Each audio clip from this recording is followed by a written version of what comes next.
Enquête polémique et confusionniste qui fait la une dans tous les salons politiques à Kinshasa, à l'issue de laquelle un groupe de journalistes internationaux ont distribué ces dernières semaines des questionnaires aux dignitaires et animateurs des institutions congolaises.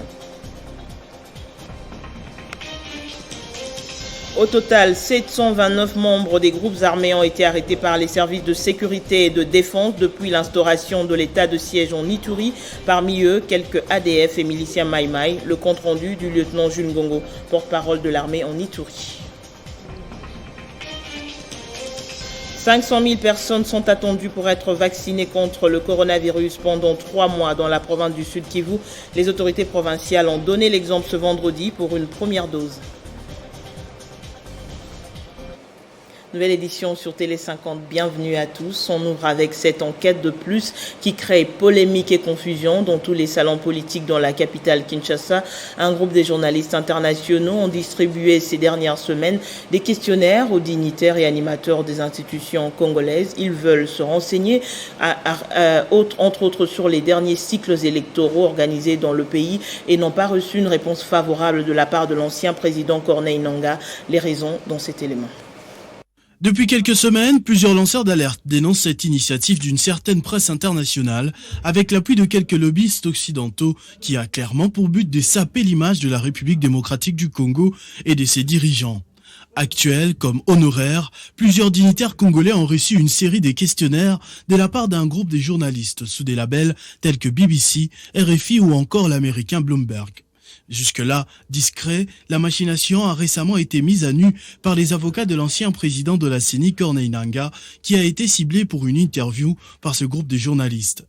Dans une réponse à une correspondance d'une journaliste de RFI, l'on apprend qu'il s'agit d'une enquête sur plus de 10 ans des gestions financières de la RDC, notamment sur les 2 derniers cycles électoraux. Corneille Nangaa, sanctionné par les États-Unis alors qu'il continue de clamer son innocence, affirme que cette démarche n'est pas à son premier essai et que pour une fois de plus, il ne compte pas prendre part à cette entreprise basée sur plusieurs fausses prétentions telles qu'un sabotage du processus électoral.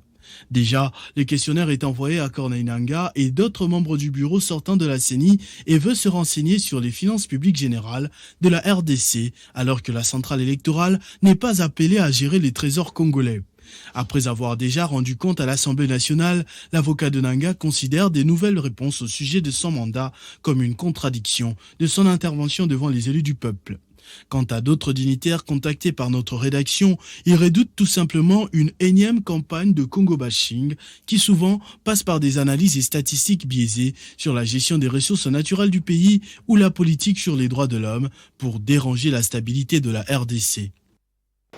Coopération RDC-Namibie. Le chef du gouvernement a échangé avec le vice-premier ministre de la coopération internationale namibienne, avec Mutembo Nandi, qui séjourne à Kinshasa dans le cadre de la 3e commission conjointe de coopération entre la Namibie et la RDC. Une occasion pour elle de passer en revue le niveau de coopération dans plusieurs secteurs de la vie. On l'écoute. Vous devez déjà être au courant que je suis dans les pays pour être chef de la délégation namibienne sur la 3e commission conjointe de coopération entre la Namibie et la RDC. Et comme vous savez, l'objectif de la commission conjointe, c'est d'assister nos présidents, nos premiers ministres pour rendre service au peuple des 2 pays. Maintenant que nous sommes en train de réviser ce que nous avons vu dans plusieurs secteurs, les secteurs de politique, diplomatie, économie, dans les secteurs de social. Comme d'habitude, quand vous participez à ce genre de réunions, vous devez rendre une visite de courtoisie, acquis de droit. Et ce qui est ressorti de cette réunion, c'est que le Premier ministre a mis l'accent en tant que ministre responsable. Nous devons nous assurer que tous les secteurs de l'économie ont pleinement participé et s'assurer que tout accord qui est pris entre la RDC et la Namibie est mis en application. Et on regarde du côté du commerce et de l'investissement, également les secteurs de la pêche, également les secteurs de la santé et beaucoup d'autres domaines qui ont besoin d'être vus pour les services du peuple. Et ce que nous avons reçu comme instruction, c'est que nous travaillons ensemble et que les décisions seront prises et mises en application. Et la Namibie et la RDC doivent continuer à renforcer claire coopération entre les deux pays. Et nous allons nous assurer que ce soit fait ainsi. Regardez les domaines de l'eau, de l'énergie, c'est beaucoup de choses qu'on a trouvé des controverses. Nous devons coopérer. Avec les ministres de l'intégration régionale, nous serons capables de travailler ensemble et pour rencontrer ces objectifs. Je l'annonçais dans le sommaire, au total, 729 membres des groupes armés ont été arrêtés par les services de sécurité et de défense depuis l'instauration de l'état de siège en Ituri. Parmi ces hors-la-loi qui sont en détention à la prison centrale de Bunia figurent des membres des mouvements Codeco, ADF et Mai Mai.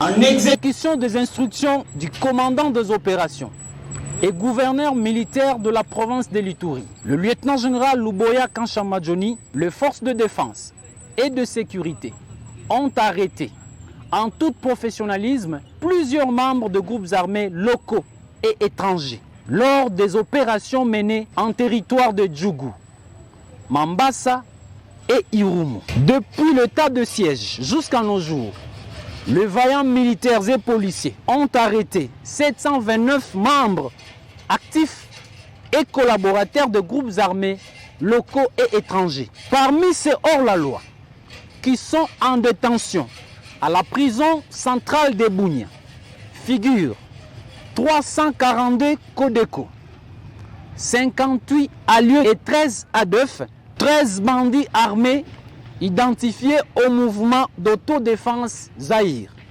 64 éléments de la FRPI réfractaires du processus. Et enfin, 226 membres de la milice FPIC appelée Chinyakilima. Ceci est rendu possible grâce à la collaboration observée et un climat de confiance qui règne actuellement entre les forces armées et la population civile. Dans l'actualité également, 500 000 personnes sont attendues pour être vaccinées contre le coronavirus pendant 3 mois dans la province du Sud Kivu. Les autorités provinciales ont donné l'exemple en se faisant vacciner devant leurs administrés pour leur prouver qu'on n'encourt aucun danger en prenant sa dose de vaccin. Le vice-gouverneur Marc Malago Kachéreke a indiqué que le vaccin reste la seule voie pour se protéger contre cet ennemi invisible qui décime les populations. Amani Joseph. C'est le vice-gouverneur du Sud Kivu, Marc Malago Kachekere, qui a donné le go en se faisant vacciner en premier avec son épouse, Madame Nabintou Véronique. Il a montré l'exemple, question de rassurer ses administrés trop exposés aux rumeurs anti-vaccins. En recevant sa dose de Johnson & Johnson, Marc Malago Kachekere souligne que le vaccin reste le moyen le plus efficace pour se protéger contre le coronavirus. Donc je me sens que là au moins je ne suis plus un danger pour d'autres personnes. Donc c'est un sentiment de joie et je vais demander à d'autres Congolais qui veulent protéger d'autres Congolais de faire le même exercice, de se faire vacciner. Environ 3548 doses pour les 4 types de vaccins, à savoir Johnson & Johnson, Moderna, Sinovac et Pfizer, sont déjà disponibles à Bukavu, a indiqué Joseph Matundanya, coordonnateur programme élargi de vaccination. Nous pensons dans 3 mois atteindre au moins 10% de notre cible. Et si nous calculons le 10%, c'est autour de 500 000 personnes qu'on doit atteindre pendant 3 mois. C'est ça notre objectif. Alors on pourra évaluer progressivement, est-ce que nous allons vers au-delà de la cible ou comment ça va évoluer. Le gouverneur du Sud Kivu, Théo Ngwabi-Djekassi, a dans un communiqué indiqué que seules les personnes adultes âgées de plus de 18 ans ou plus sont concernées. La vaccination est gratuite et volontaire sur toute l'étendue de la province du Sud Kivu. En santé, la Fédération de l'Alliance des forces démocratiques du Congo, Lukunga, en collaboration avec le collectif des médecins de la Fondation Bahati Bassemi, a organisé le dépistage du diabète et de l'hypertension. Finalité, sensibiliser la population sur les conséquences de ces maladies. Depuis l'avènement de Covid-19 dans le monde, plusieurs patients atteints de ce virus et développant de maladies chroniques telles que le diabète et l'hypertension ont connu de formes sévères de Covid-19 et ont été, pour la plupart des cas, emportés rapidement par la mort suite à leur vulnérabilité. Pour lutter contre ces pathologies et réduire les risques de complications graves découlant des infections virales, la Fondation Bahati Bassemi et l'AFDC Lukunga ont sensibilisé les Kinois sur ces maladies et leurs causes en vue de limiter le taux de mortalité dû à cette pandémie. Dans le cas de la fondation affiliée au parti cher au professeur Bahati Lukwebo, nous avons pris l'initiative de dépister gratuitement les gens. Nous avons dépisté contre le diabète. Nous avons également dépisté contre l'hypertension. Le souci surtout majeur, c'est de faire en sorte que les gens comprennent que ces deux maladies sont en train de tuer des millions de personnes dans le monde.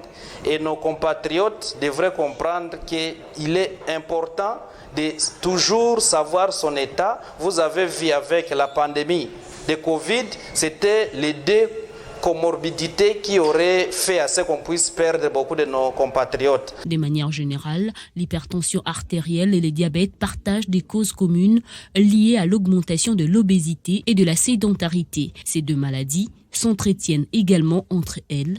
Une personne hypertendue présente en effet plus de risques de développer un diabète de type 2.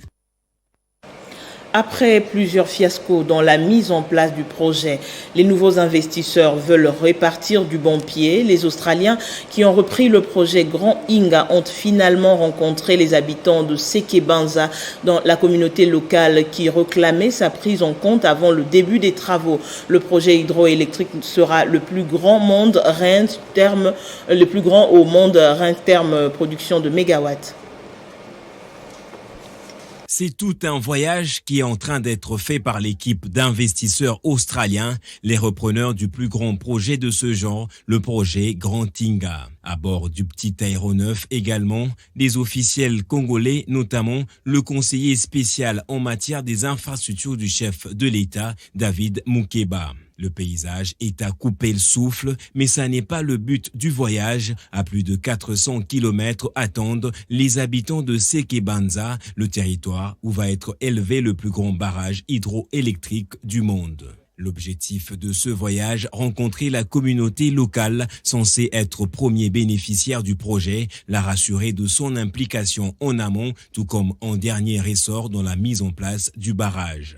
À cette intention, un buffet a été organisé comme pour sceller le mariage entre les deux parties après la palabre franche sur les termes et les opportunités du projet. Les habitants ont tout exprimé de leur desiderata. Très content d'entendre par la voix du conseil spécial et le père de la société que les erreurs de Inga et Ingade ne vont plus se répéter pour les grands Inga. Un air de quelqu'un qui a accompli une mission, Julie explique les avantages économiques qu'implique un tel projet. Projects, and that means education, jobs, training and opportunities for local businesses. Pour David Mukeba, ce projet qui n'a pour l'heure pas d'égal dans le monde sera géré de la manière la plus transparente qui existe. Ce n'est pas un projet uniquement pour le territoire de Sekebanza, la province de Congo central, c'est un projet de la RDC. L'implication de tout le monde, tous les Congolais sont vraiment les bienvenus. On ne veut pas que les projets séparent les gens. En plus de créer de l'emploi, booster l'économie nationale, le projet Grand Inga a aussi une portée écologique, c'est qu'il contribuera à l'atteinte de la neutralité carbone. À Lubumbashi, la mairie de la ville est passée à la vitesse supérieure dans le dossier de la spoliation de la nécropole Rivière des Anges. Ce jeudi matin, la mairie a sommé les spoliateurs de libérer la concession du cimetière de Kassangiri, faute de quoi toute bâtisse se retrouvant dans l'enceinte du dit cimetière sera détruite. C'est peut-être un début de dénouement dans le dossier de spoliation de la nécropole de Lubumbashi. Après des réunions mixtes, mairie de Lubumbashi, assemblée provinciale, responsable foncier et la Rivière des Anges, une délégation des parties prenantes a procédé ce 18 novembre 2021 à une nouvelle reconstitution de la superficie de départ de ce cimetière. Les spoliateurs se retrouvent déjà cernés par la clôture du cimetière. Ils sont sommés de déguerpir et pour ceux ayant en leur possession des documents cadastraux, de se présenter dans un bref délai à la mairie de Lubumbashi. La société civile et la commission parlementaire mise sur pied pour cette fin veulent en finir avec ce dossier qui ne fait que tirer en longueur. Non, ça ne tire pas en longueur. Je crois que nous sommes en train d'y travailler. Je crois même l'Assemblée provinciale est entrée dedans et est en train de nous bousculer pour que nous terminions ce dossier et le plus vite possible. On va passer à l'identification toutes les personnes qui sont dans l'intérieur de la superficie du cimetière. Et après, on va voir comment on peut les délocaliser pour garder la superficie. La nécropole de Lubumbashi reste à ce jour le seul cimetière digne du nom où les Louchois enterrent les leurs. Le rétablissement de ces limites de départ est le vœu de plus d'un Louchois. Et à Likassi, le gouverneur Jacques Kabula Katoué a lancé les travaux de modernisation et de la pose de la pelouse synthétique sur le terrain de football de la commune de Chitourou. C'était avant de visiter quelques avenues de cette municipalité nouvellement asphaltée, dont l'avenue Dispensaire. Chitourou, l'une des 4 communes de la ville de Likassi, s'est mobilisée comme un seul homme pour accueillir son digne fils, Jacques Kabula Katoué, sur un terrain de Chitourou, nord de Monde. Le gouverneur a échangé avec ses frères et sœurs, échange parfois interrompu par un public en liesse, à l'image des fans du cercle sportif Mukuba, une équipe de football affiliée à l'entente urbaine de football de Likassi, qui ont sollicité un soutien du gouverneur et la suite est favorable. Jacques Kabula Katoué n'est pas seulement gouverneur de Lubumbashi. Je suis gouverneur de tout le Haut-Katanga. Comme les Louchois sont satisfaits des routes que nous avons construites, Likassi doit aussi se réjouir.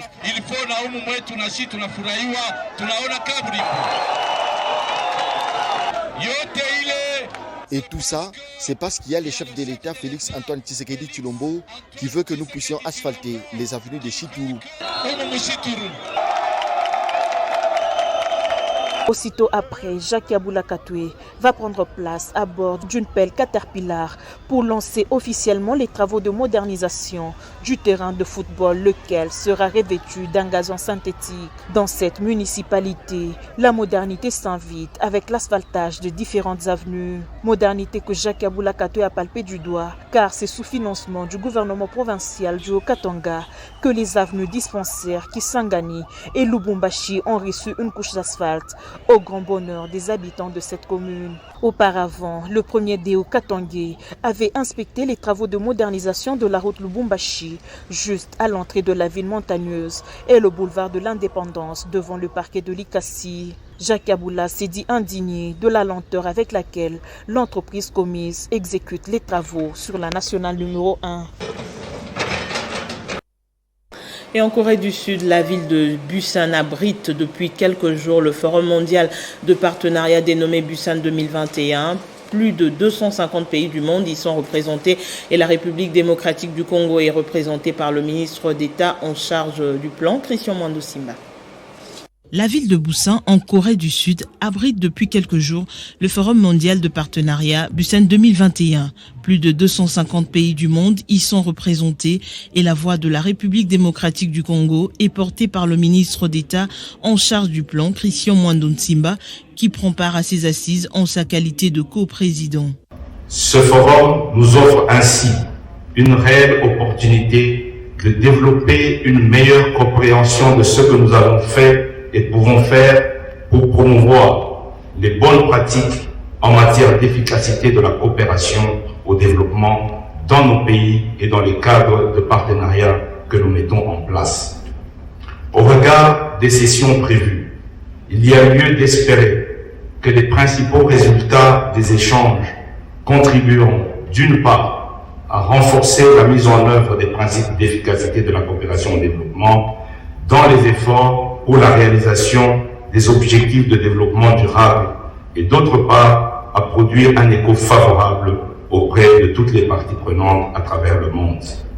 J'espère donc que les conclusions de ce forum permettront de formuler des recommandations en perspective du prochain sommet. Pour des raisons liées aux contraintes de la pandémie de la Covid-19, plusieurs invités des différents pays participent à ce forum par visioconférence, dont Ban Ki-moon, secrétaire général honoraire des Nations Unies. Depuis quelques années, la Corée du Sud a initié ces échanges en vue de faciliter les rapports sur l'efficacité de l'aide publique au développement. Christian Mwando Simba, ministre d'État en charge du plan et coprésident de ces assises, a invité tous les participants à réfléchir davantage sur l'efficacité de l'aide au développement pour une coopération étroite entre différents pays. Après la création le 5 octobre dernier de l'association sans but lucratif, la Chambre de commerce internationale de la République démocratique du Congo, 2 de ses responsables ont révélé leurs objectifs à court et à moyen et à long terme. Question de vulgariser cette organisation congolaise, c'était au cours d'une interview accordée à notre rédaction. Soutenir les présidents de la République dans le domaine d'investissement et attirer les investisseurs des divers horizons vers le Congo, c'est l'essentiel des missions de l'association sans but lucratif, Chambre de commerce internationale de la République démocratique du Congo. Pour y parvenir, cette organisation compte pour un premier temps s'installer dans la province de Fuzhou en Chine, à en croire On Kang, président du conseil d'administration de la Chambre de commerce internationale de la RDC. C'est pour avoir un échange de culture entre les deux pays et ça permet aussi à l'envergure de l'international qu'on connaisse le pays congolais. De son côté, Willy Kassanda, président du comité de gestion de cette chambre, à travers ce projet, ils veulent réduire le chômage de jeunes. La Chambre de commerce internationale, c'est d'abord une organisation d'utilité publique chargée de représenter les intérêts des entreprises. Les entreprises, parce qu'on se dit, en RDC, nous devons avoir des grands investissements. Cette charge n'est pas seulement l'apanage du président de la République lui seul. Ce que nous pouvons faire, ramener les entreprises pour transformer toutes les matières que nous pouvons avoir en RDC. Rappelons que le préparatif du projet de la création de la Chambre de commerce internationale de la RDC a été lancé il y a 1 an, mais il existait déjà un centre d'investisseurs qui va dépendre actuellement de cette association. Les ministres et députés nationaux du regroupement politique ADRP entendait Alliance des démocrates pour le renouveau et le progrès, membres de l'Union sacrée, ont analysé les budgets 2022 au cours des échanges organisés avec leur président François Roubota pour que ce budget réponde au développement du secteur de la recherche scientifique et à celui du développement rural. Regardez.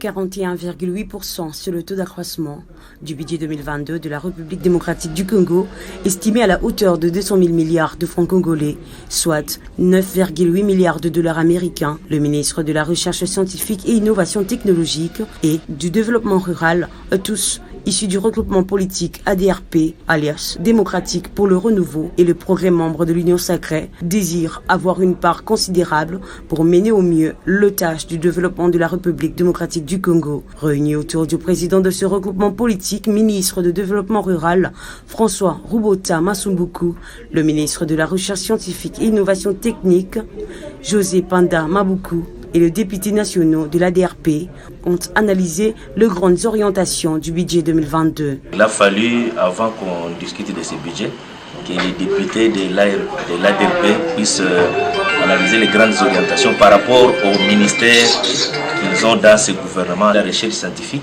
il y a des stations un peu partout. Nous avons l'INERA, nous avons des stations qui interviennent un peu dans le cadre de développement de la recherche scientifique, parce qu'il n'y a pas de développement sans recherche. Le ministère du développement rural qui doit porter les projets phares de développement de 145 territoires que le gouvernement a mis sur pied, et nous pensons que nous devons avoir quand même une part de l'union par rapport à ces ministères-là. José Panda Mabuku se bat pour s'accroître le budget de la recherche scientifique et innovation technologique, enfin de répondre à la recommandation selon laquelle le budget de la recherche présente au moins 1% de produit intérieur brut. La société de communication et de services SCS a accueilli chaleureusement à Kinshasa les opérateurs économiques belges venus dans l'objectif de rencontrer et convaincre les acteurs économiques congolais afin de créer des ponts et synergies entre le Royaume de Belgique et la RDC, avec un accent particulier sur la zone de libre-échange continentale africaine pour bénéficier de la connaissance du bon cheminement des affaires. En recevant la mission économique belge à Kinshasa, la Société des communications et des services spécialisée dans la gestion des ressources humaines, sous la coordination de Jean-Robert Issifois, se porte en sponsor afin d'établir la passerelle d'échange entre ces investisseurs belges et les entrepreneurs congolais. La RDC est en train d'atteindre un boom économique. Alors, on a parlé des investisseurs, c'est bien, mais SCS veut aussi apporter sa touche en acceptant de recevoir des Belges pour venir s'installer ici, voir comment apporter de l'emploi, parce que quand on voit SCS, on voit emploi. SCS veut, en collaboration avec la mission économique belge, donc B19, venir installer leurs activités ici. La mission économique belge, dénommée B19, conduite par John Alexander, est forte de 27 hommes d'affaires à la découverte de la RDC dans le but de s'y installer. Investir. Toute ma démarche vis-à-vis du Congo, c'est de dire effectivement que nous devons collaborer et ne plus exploiter. On parle la même langue, on est des amis, et je crois que si le Belge et l'Européen est assez intelligent que pour venir ici avec des intentions de partenariat, c'est-à-dire que les deux côtés s'enrichissent autant que l'autre. Une occasion de fournir aux visiteurs de marque des informations nécessaires sur la zone des libre-échanges continentale africaine en vue d'un bon cheminement de leurs marchandises. La rencontre de l'avenue Kalemi à Kinshasa-Gombe est placée sous la thématique ZLECAf, une opportunité d'affaires ou une nécessité d'adaptation économique pour les entreprises locales. Quel rôle pour les banques et les partenaires traditionnels? Dans la désormais collaboration SCS B19, les Congolais effectueront à leur tour une visite l'année prochaine en Belgique pour reprogrammer un second voyage des Belges au Congo dès 2023. Cela fait très exactement 100 jours depuis qu'il est à la tête de l'ICCN. Le directeur général ad intérim a présenté le bilan de sa gestion axé notamment sur l'aspect humain dans la salle du Showbuzz à Kinshasa. Une occasion pour lui de présenter également le nouveau logo de l'Institut congolais pour la conservation de la nature. C'est un Olivier Mouchiete très convaincant et lucide face à un public attentif et réceptif. Dans une salle pleine comme un œuf, le directeur général intérimaire de l'ICCN a présenté le bilan à mi-parcours des 100 premiers jours de sa gestion à la tête de l'Institut congolais pour la conservation de la nature. Selon lui, ces 100 premiers jours étaient consacrés à l'état des lieux de la situation générale de l'ICCN en vue de mettre en place un nouveau paradigme pour relever les multiples défis liés à la protection de la biodiversité. La nouvelle direction générale se veut novatrice et résolument tournée vers l'avenir. Pendant 100 jours, le premier grand travail, ça a d'abord été de faire un état des lieux. C'est-à-dire, quel est l'état de la machine dont on nous a confié le pilotage. Est-ce qu'il y a de l'air dans les pneus? Est-ce qu'il y a du carburant dans les réservoirs? Et d'autres. Nous avons fait un travail d'évaluation dont les principales observations ont été orientées d'abord sur le facteur humain. Qui sont les hommes et les femmes avec lesquels nous travaillons? Aujourd'hui, l'ICCN, c'est 3200 agents, mais dont un grand pourcentage, plus de la moitié, sont déjà à l'âge de la retraite. L'âge moyen de ces 3200 personnes est au-dessus de 45 ans, alors que la moyenne de vie nationale, c'est 47. Donc, c'est pas normal qu'en étant dans une population très jeune, la moyenne d'âge des agents de l'ICCN est si élevée. Donc, tu vois, ça doit être corrigé. Un bilan jugé largement positif par les participants à cette cérémonie qui saluent le leadership du nouveau directeur général de l'ICCN. Je félicite le nouveau directeur pour l'impulsion qu'il vient de donner à cette institution parce que ça peut aider la RDC à rayonner sur le plan international. Olivier Mouchiete a profité de l'occasion pour présenter le nouveau logo de l'ICCN qui répond à 4 piliers majeurs, à savoir la souveraineté, l'humanité, la responsabilité et la biodiversité. La grande conférence sur le développement durable de l'espace Grand Kasaï, c'est déjà pour ce samedi 20 novembre à l'association des filles et fils de cet espace. Une réunion avec les panélistes s'est tenue ce jeudi sous la coordination de Mami Moujani Freebox. À la veille de la grande conférence sur le développement de l'espace Grand Kasaï, Mami Moujani Freebox, initiatrice et présidente nationale de l'association des filles et fils de l'espace Grand Kasaï, a réuni des panélistes pour les derniers réglages. Dans le bureau du conseiller spécial du chef de l'État en matière des infrastructures, Alexis Kayembe, cette conférence est d'une importance capitale. Il faut être prêt. Même si on n'est pas prêt, pour le genre de thème qui m'a été donné, il faut que je le sois afin de pouvoir apporter les conditions le plus vite possible et venir en aide au Grand Kasaï. Quand il s'agit de développer l'énergie pour l'espace Grand Kasaï, qui est notre terroir, il y aura toujours et il y a de l'énergie. Plusieurs thèmes seront abordés au cours de cette grande messe, notamment l'histoire du Kasaï, changement des mentalités, développement durable, sécurité, genre, enseignement, agriculture, cadre de vie, environnement, santé, action humanitaire, entrepreneuriat, énergie, habitat, infrastructure et tant d'autres. Nous avons dit que cette conférence vient répondre à un problème réel. Trop c'est trop, le peuple kassaïen a souffert, maintenant ça suffit, il faut que ça change. Les rendez-vous est donc pris pour ce samedi 20 et dimanche 21 novembre au Fleuve Congo Hotel, avec la prestation de Lelimbo Akochila et Kadi Yoyo pour sceller l'unité kassaïenne. Et dans le cadre de son lancement officiel, la fondation SOCAM, spécialisée dans la philanthropie, est allée par sa présidente Elfine Kakouji au chevet des orphelins et démunis hébergés à l'orphelinat Mama Koko de Kimbondo, avec quelques présents constitués des vivres et non-vivres. Loin d'être une visite touristique, la présence de la fondation SOCAM et sa présidente Elfine Kakouji Moyo à l'orphelinat Mama Koko s'inscrit dans le cadre d'une action philanthropique chrétienne qui lance la sortie officielle de son ASBL. La présidente SOCAM a pris le soin de visiter les différents locaux de cet orphelinat, une manière de s'imprégner de la réalité de ses enfants. Elfine Kakouji, mère de son état, n'a pas pu retenir ses larmes. Il a fait tout de suite. Voyant certains enfants abandonnés par leurs parents le jour même de leur naissance, cette mère Elfine Kakouji n'est pas venue main vide dans sa gibecière, elle a ramené vivre et non-vivre. Pour dissiper toute confusion, le numéro 1 de la fondation SOCAM a précisé que son action n'est guidée que par l'amour du prochain et non pas par une quelconque ambition politique soit-elle. Fondement touché en tant que mère, en tant que maman. Pas de moyens efficaces pour soulager ce que je viens de voir, mais je pars en tant que maman, je ferai ce que je pourrais faire à mon niveau.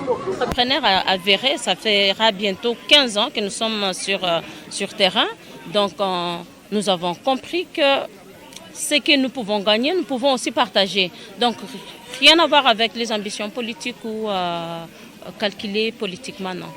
Non, c'est vraiment philanthropique. Cet acte n'a pas laissé indifférent le père Hugo, tenancier de l'orphelinat Mama Koko. Pour elle, je l'avais donné l'image de la Vierge que je me l'ont donnée pour mon ordination.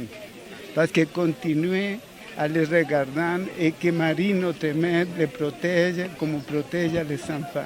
Baudouin Boissa, directeur du cabinet au ministère des Affaires sociales, qui a représenté son ministre, a loué cet acte de cœur posé par la présidente de SOCAM. Nous allons la soutenir, c'est-à-dire que nous allons tout faire pour que le gouvernement l'aide à faire vivre cette maison. Les enfants, premiers bénéficiaires de ce don, ont eu aussi manifesté leur joie. Lutte contre la criminalité phonique. RTL RDC a pris part ce vendredi à la cérémonie de lancement du projet de soutien aux forêts et à la biodiversité de l'USAID organisée par le gouvernement américain. Durant 2 jours, les codeurs universitaires, ingénieurs et techniciens de l'environnement vont développer des solutions digitales qui mettront fin au trafic d'espèces sauvages. Jenny Kaimbi. Plus de 300 développeurs se sont inscrits au Zohackathon, une compétition lancée par le gouvernement américain. Les Zohackathons rassemblent 6 équipes de codeurs qui vont développer des solutions innovantes pour combattre la criminalité phonique. Ces événements ont pour but d'offrir l'opportunité à la jeunesse congolaise du secteur technologique de proposer leurs solutions pour relever les challenges auxquels nous sommes confrontés, auxquels la nation est confrontée. Après cette séance, ces codeurs vont présenter leurs solutions devant un jury qui sélectionnera le gagnant ce samedi. La cérémonie d'ouverture de la compétition a eu lieu en présence de plusieurs partenaires, notamment le réseau des communications RTL, qui va après sélection du gagnant de la compétition ce 20 novembre. Procéder à la remise de quelques produits de RTL RDC. C'est une activité, c'est-à-dire un projet qui est financé à travers le programme régional de l'USAID qu'on appelle CARPE, pour travailler avec les acteurs environnementaux dans le bassin du Congo pour traiter les menaces qui pèsent sur la biodiversité et la gestion des forêts naturelles dans le bassin du Congo. Nous sommes financés pour 5 ans et nous allons travailler avec les pays du bassin du Congo sur ces questions de gestion des forêts naturelles et sur la conservation de la biodiversité. Lancé vendredi 19 novembre 2021 à Kinshasa, la capitale, les hackathons va se clôturer samedi 20 novembre. Les participants disputeront divers prix et un jury d'experts évaluera la solution gagnante. Ce journal est terminé, Madame, Monsieur. Voici le rappel des titres. Enquête polémique et confusionniste qui a fait la une dans tous les salons politiques à Kinshasa, à l'issue de laquelle un groupe des journalistes internationaux ont distribué ces dernières semaines des questionnaires aux dignitaires et animateurs des institutions congolaises. Au total, 729 membres des groupes armés ont été arrêtés par les services de sécurité et de défense depuis l'instauration de l'état de siège en Ituri. Parmi eux, quelques ADF, Mai Mai et quelques Codeco. Vous avez suivi le compte-rendu du lieutenant Jules Ngongo, porte-parole de l'armée en Ituri. 500 000 personnes sont attendues pour être vaccinées contre le coronavirus pendant 3 mois dans la province du Sud Kivu. Les autorités provinciales ont donné l'exemple ce vendredi pour une première dose. Merci à tous de votre attention. L'actualité continue sur votre chaîne. Excellent week-end.